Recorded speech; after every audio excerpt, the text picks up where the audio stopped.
Hello everyone, welcome into Above My Pay Grade. My name is Eric. I've talked about the military on this channel before. I have some experience in the military, number one, so it's near and dear to my heart. And number two, I think military and military strength plays a big part in economics. What do I say that? Because if your citizens don't feel safe, which I would say is a long-term consequence of military readiness being hampered, then economic growth will stagnate. If you go back to my video on Maslow's hierarchy of needs, people aren't really thinking about growing their portfolio if they're worried about their safety, right? So military strength is definitely important.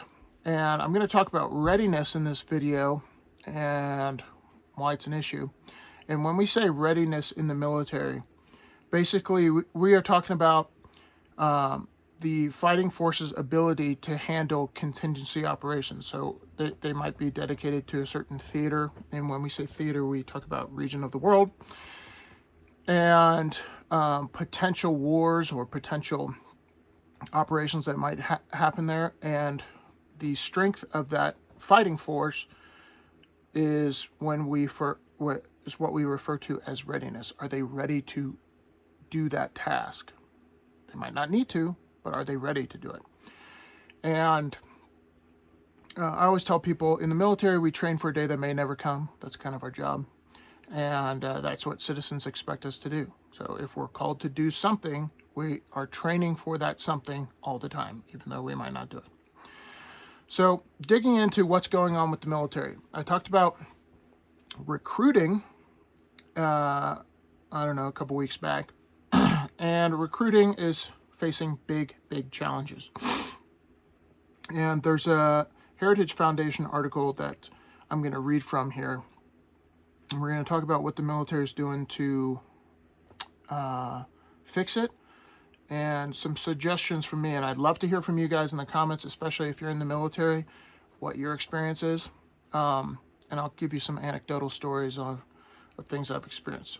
So, Army recently announced that it has been forced to cut the size of its force by 12,000 soldiers because it cannot find enough volunteers to fill the ranks. That's an issue, right? Now, you might be a person that thinks the military is too big. I'll give you this. There's definitely a very strong conversation that can be had about military interventionism in the United States and how we're spread all over the world and we can cut down on that. But that's a pretty long discussion when it comes to really where we get our economic strength from. And that strength comes from the dollar, and that dollar is enforced around the world by the military, okay? Going further down the article, but it gets worse. During a congressional testimony last week, McInville, good at names, that's the Army head recruiter, confirmed the percentage has dropped to only 23%. That's 1 in 4 Americans who even qualify for the military. So even if you want to join, only 1 in 4 of you can even qualify, whether that be, I talked about this earlier, for medical reasons, you have a rap sheet or what have you. But the Army is suggesting, I think they've rescinded this since suggesting it, but the Army is suggesting dropping education requirements so you don't have to graduate from high school to enlist in the military. I'm not sure how I feel about that. One of the things that you have to do in the military to join and qualify for a certain job is take what's called an ASVAB test, which is kind of like a general knowledge kind of test. And if you score high, you qualify for certain jobs. If you score low, you qualify for less. So they had to score decently high on the ASVAB to join, even if they didn't graduate high school. That's kind of but they've since rescinded that.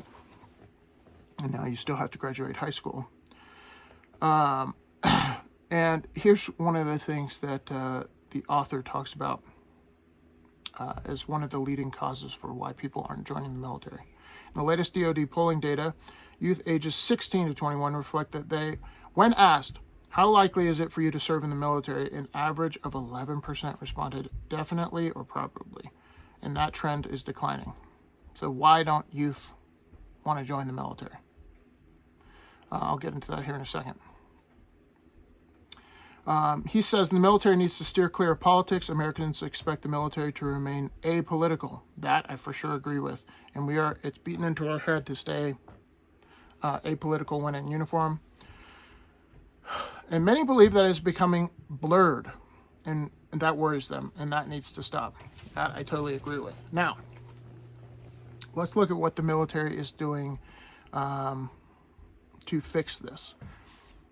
Recently, it came out that the military is open to transgenders once again, and that presents a certain series of issues in the military because everything is gendered. Whether you're in the dorms, whether you're in the barracks during basic training. And one of the things in basic training that happens is you all shower in a big bay, like in prison, okay? And here's the thing. Transgender isn't really defined. So me, with this beautiful mustache, I can, for all intents and purposes, say that I'm a woman, not get the surgery, and join the military, and now be placed in women's barracks and showering with women. Now, if you're a parent out there, this may seem like not the best recruiting tool, right? If you're a parent of a female, she wants to join the military, and now you realize a person with a mustache and a penis is going to be showering with your daughter. Probably not something that parents would encourage their daughter to do. Let me know if you disagree. But that's definitely something that's causing... oh, my son's screaming upstairs. Something that's not going to help recruiting numbers, in my humble opinion. Additionally, the military recently cut pay to 60,000 members of the National Guard and Reserve because they refused to get the COVID vaccine. This, again, is another political issue, but regardless of how you feel about it, I will say this. When you join the military, you swear an oath to support and defend the Constitution of the United States. And anecdotally, I know a lot of people, including myself, who actually believe in that oath, right? It's not just a paycheck. They joined for patriotic reasons. And if you feel like too bad, so sad, they gave up their rights and they need to get that shot, that's not how they feel. And there's a bunch of people that don't feel that way. And what is that doing? That's affecting readiness because a lot of people are getting kicked out at a time when we're not able to recruit. So what happens when readiness is affected and you're doing more with less? Mistakes happen. Mistakes happen in training. Mistakes happen on operations because you don't have the man strength or you don't have the end strength to actually accomplish that mission. So one person is focused on too many things and they drop the ball, which is unfortunate. And all these things play out and can play out over decades, some of the consequences of these things. But I'll just tell you from personal experience, and I've been in the military for a while, I don't know a lot of people, unfortunately, that would encourage, who are in the military or who served, who would encourage their children to join. And that's unfortunate. I have a long history of military experience in my family, and it was my dad that encouraged me to join. But so that says a lot if people who are in feel like they don't want their kids to serve. And there's a lot of bureaucracy in the military, and there's a lot of stuff that comes along with the fact that people, it's just such a massively huge bureaucratic organization. And understandably, there's bureaucracy and BS that comes along with that. And a lot of people get that, and, it's par for the course. But what happens when you take away the patriotic reason to join? When people feel like they're just a pawn and they're being used to either make money overseas for Raytheon or Lockheed Martin. They don't feel like they're actually supporting and defending the Constitution or their fellow citizens. Because I know a lot of people who joined and feel very strongly about dying for their countrymen and their countrymen's freedom if necessary. But what happens when the military isn't so much focused on that, but is a political pawn? Those people leave.